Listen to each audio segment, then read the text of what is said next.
అందరికీ నమస్తే. ఈ వీడియోలోని నేను ప్రస్తావించబోయే అంశాలు ఎల్ఎల్బి చదవాలి అనుకునే వ్యక్తులకి, అదేవిధంగా కొత్తగా అడ్వకేట్స్ కాబోతున్న వ్యక్తులకి ఉద్దేశిస్తూ చేస్తున్న వీడియో ఇది. సో ఈ వీడియోలోని నేను సజెస్ట్ చేయబోయే కొన్ని పాయింట్స్ ఏమిటి అంటే, ముందుగా ఎల్ఎల్బి చదివి బాగా డబ్బులు సంపాదించుకోవాలి అడ్వకేట్ అయిన తర్వాత అని అనుకునే వాళ్ళకి ఏంటి అంటే, నేను ఇచ్చే సలహా ఏంటి అంటే, డబ్బు సంపాదించుకోవాలి అనుకునే వాళ్ళు ఎవరైనా ఉన్నట్లయితే this is not the right profession. ఎందుకు అంటే there are so many set of rules, చాలా రూల్స్ ఉన్నాయి which actually obstructs an advocate from demanding huge amounts of money.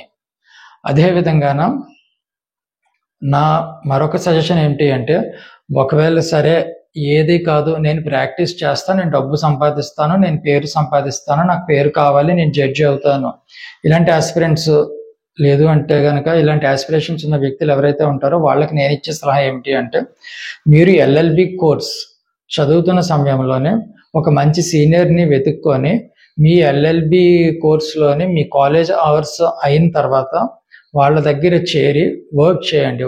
వాళ్ళ దగ్గర నుంచి మీకు ₹1 కూడా రాకపోయినా సరే వర్క్ నేర్చుకోండి.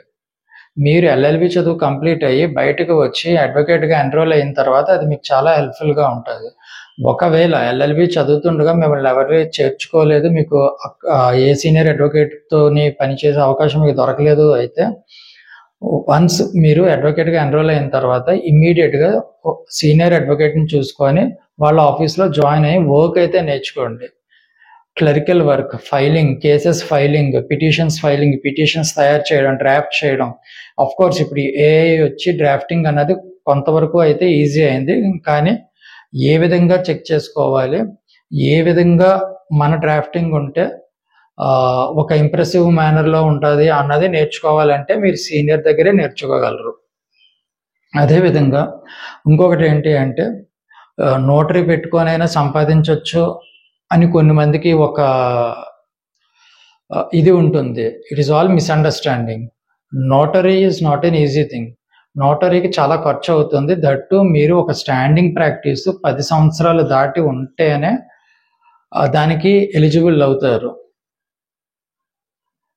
సో దానికి కూడా సర్టెన్ సెట్ ఆఫ్ పారామీటర్స్ ఉన్నాయి. సో ఒకవేళ కేసులు లేకపోయినా నోటరీస్ చేసుకుని బతికేస్తాను అనుకుంటే అది అవ్వదు. అండ్ నెక్స్ట్ థింగ్ ఏంటి అంటే, మీరు అడ్వకేట్గా ఎన్రోల్ అయిన వెంటనే మీరు free legal aid services offices ఉంటాయి డిస్ట్రిక్ట్కి.